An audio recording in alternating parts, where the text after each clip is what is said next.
खून प्रकरणात मयत संदीप पाटील नामक युवकाची ही मोपेड या ठिकाणी घटनास्थळी पोलिसांना मिळून आलेली आहे।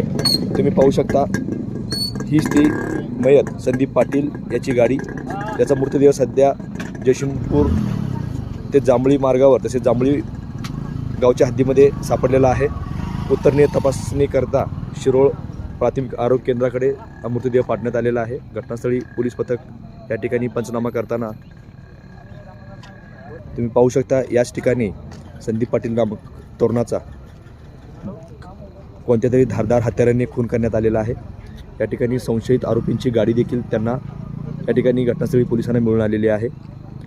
पोलीस सदर गाडीच्या नंबरवरून तपास घेत आहेत। या ठिकाणी तुम्ही पाहू शकता, घटनास्थळी रक्ताच्या थारोळ्या पडलेल्या आहेत। पोलिसांना ही मिळून आलेली चारचाकी गाडीच्या नंबरवरून पोलीस तपास करीत आहेत। MH14 पासिंगची गाडी आहे। इचलकरंजी परिसरातील ही गाडी असल्याचे घटनास्थळी बोलले जात आहे। या ठिकाणी मोठ्या प्रमाणात पोलीस पथक दाखल आहे।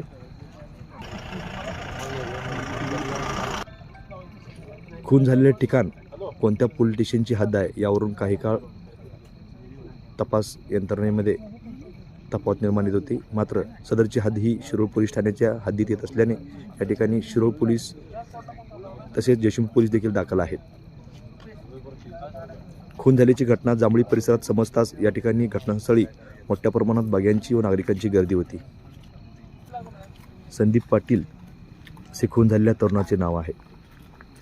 संदीप पाटील याची ॲक्सिस मोपेड या ठिकाणी घटनास्थळी आलेली आहे।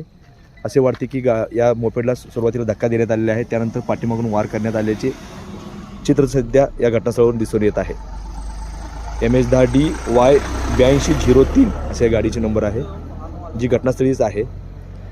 पुढे जी थांबल्या एटिगा जी संशयित आरोपींची असल्याचे समजते, ती गाडी सध्या बंद अवस्थेत पोलिसांना मिळून आलेली आहे। त्यामध्ये हत्यार देखील सापडल्याचे सध्या चित्र दिसून येत आहे। ते पाहू शकता, पोलिसांचे पूर्ण पथक या ठिकाणी दाखल आहे। पंचनामा सुरू आहे।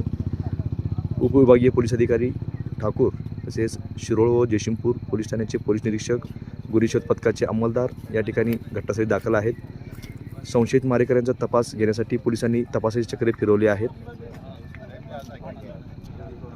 संदीप पाटील राणा जांभळी याचा खून नेमका का झाला, कोणी केला याचा शोध पोलीस घेत आहेत। संशयित आरोपींच्या या एर्टिगा कारमधून धारदार हत्यारे तसेच 2 मोबाईल सापडल्याचे समजते।